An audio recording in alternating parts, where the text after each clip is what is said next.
وہ دعائیں جن کی قبولیت کے انتظار نے تمہیں تھکا دیا ہے اور تمہارا دل بے بسی کی انتہا پر پہنچ چکا ہے۔ ایسا محسوس ہو رہا ہے کہ اب دعا کی قبولیت کا کوئی دروازہ نہیں کھلے گا۔ تو سنو، نماز کا عمل مومن کی اطاعت، عقیدت اور اللہ کے ساتھ رابطے کی علامت ہے۔ نماز کے ساتھ ہی دعا اسلامی عمل کا ایک اور لازمی پہلو ہے جو مسلمانوں کو اللہ سے ہدایت، بخشش، برکت اور مدد مانگنے کی اجازت دیتا ہے۔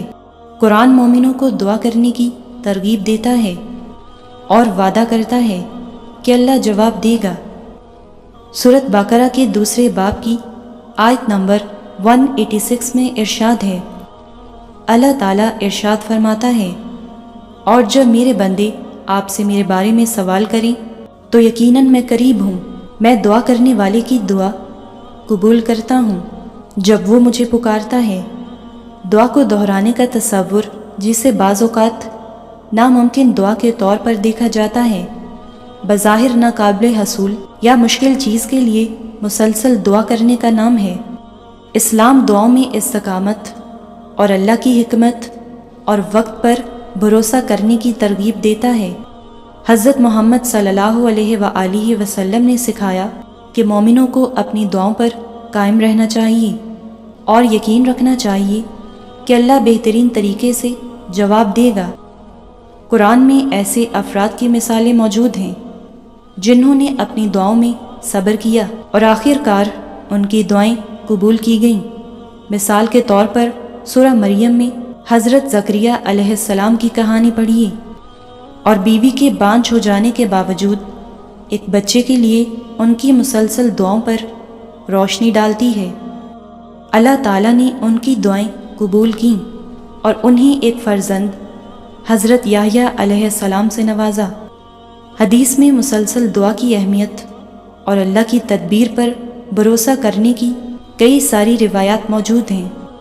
نبی اکرم صلی اللہ علیہ وآلہ وسلم نے مومنوں کو دعا کرنے کی ترغیب دی اور فرمایا کہ اللہ کی رحمت سے کبھی مایوس نہ ہوں۔ اسلامی روایات کے اندر دعا کرنے اور دعا کو دہرانے کے عمل کی حوصلہ افزائی کی گئی ہے، خاص طور پر تب جب کسی کو چیلنج کا سامنا ہو یا کسی خواہش کی تکمیل کی تلاش ہو جو ناممکن معلوم ہوتی ہے۔ قرآن اور سنت نماز، دعا اور مستقل ایمان کی اہمیت پر زور دیتے ہیں اور مومنوں کو یاد دلاتے ہیں کہ وہ اللہ پر بھروسہ رکھیں اور اپنی دعاؤں کے ذریعے اس کی مدد اور رہنمائی حاصل کرتے رہیں۔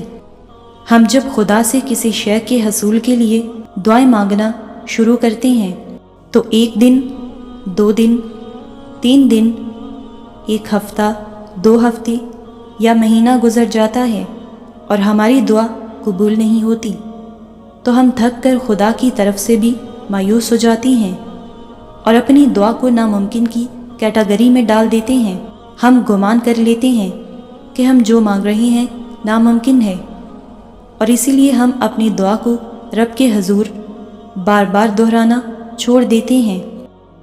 ہمیں اپنی کی گئی دعاؤں پر تو یقین ہوتا ہی نہیں ہے، ساتھ ہی ساتھ ہم خدا کی طرف سے بھی مایوس ہو جاتے ہیں، جبکہ اللہ تو ہر چیز پر قادر ہے۔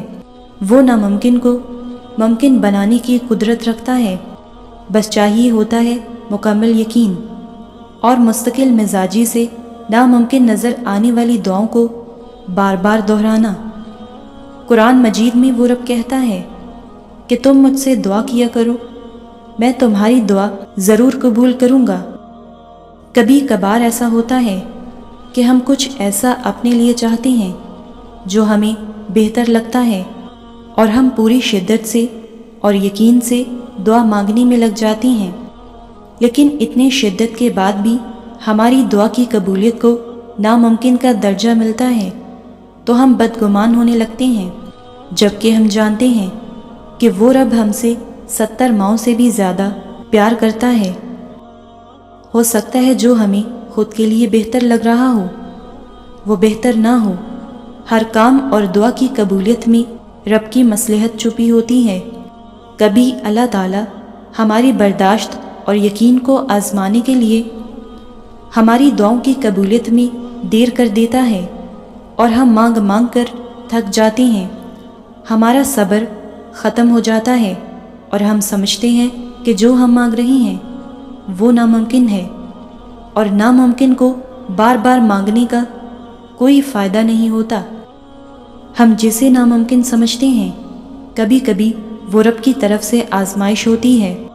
آزمائشیں کرنے اور پھر بہترین عطا کرنے والا میرا رب ذوالجلال فرماتا ہے کہ جو چیز تمہیں ناممکن لگی تب تم خود کو صبر کے ساتھ زیادہ مضبوط بنا لو اور اپنے ایمان اور یقین کو کمزور مت ہونے دو، کیونکہ تم اس رب کے بندے ہو جس کی ہر بات سچی ہوتی ہے، جو تمہیں بار بار آواز دیتا ہے کہ میرے بندے مجھ سے مانگتے رہو، میں تمہیں مایوس نہیں کروں گا۔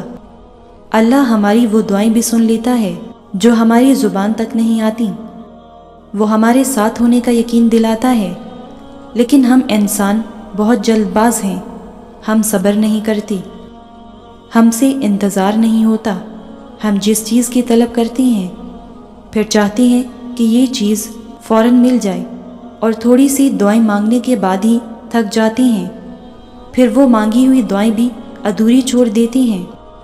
ہم کیوں اتنا جلدی تھک جاتے ہیں؟ کیونکہ ہم خدا کی رحمت سے مایوس ہوتے ہیں اور ناممکن سمجھتے ہیں ہر اس دعا کو جو قبول نہیں ہوتی۔ دعا میں جلد بازی نہیں کرنی چاہیے، بلکہ بار بار اپنی دعا کو دہراتے رہنا چاہیے۔ جلد بازی دعا کی قبولیت میں رکاوٹ بنتی ہے۔ ایک حدیث میں ہے کہ تم میں سے ہر ایک کی دعا قبول کی جاتی ہے جب تک جلد بازی کرتے ہوئے یہ نہ کہیں کہ دعا تو بہت کی لیکن قبول ہی نہیں ہوتی۔ یاد رکھو کہ اللہ تعالیٰ نے ان کا سوچ رکھا ہے، تبھی اس نے تمہیں اپنے در پر بلایا ہے۔ دعا مانگو، ہو سکتا ہے یہی قبولیت کی گھڑی ہو، اور جو بچھڑا ہوا ہے وہ واپس ملوا دیا جائے۔ پھیلاؤ ان خالی ہاتھوں کو اس کے سامنے، تاکہ وہ اللہ ان ہاتھوں کو تمہاری چاہتوں سے بھر دے۔ گڑ گڑاؤ اس کے سامنے تاکہ تمہیں معاف کر کے اللہ رب العزت اپنی محبت کے لیے چن لے۔ یقین کے ساتھ پکارو اس عرش عظیم کے مالک کو، تاکہ تمہیں ہر غم سے رہائی مل جائے۔ ممکن ہے اسی پل میں تمہیں تمہارے صبر کا اجر مل جائے۔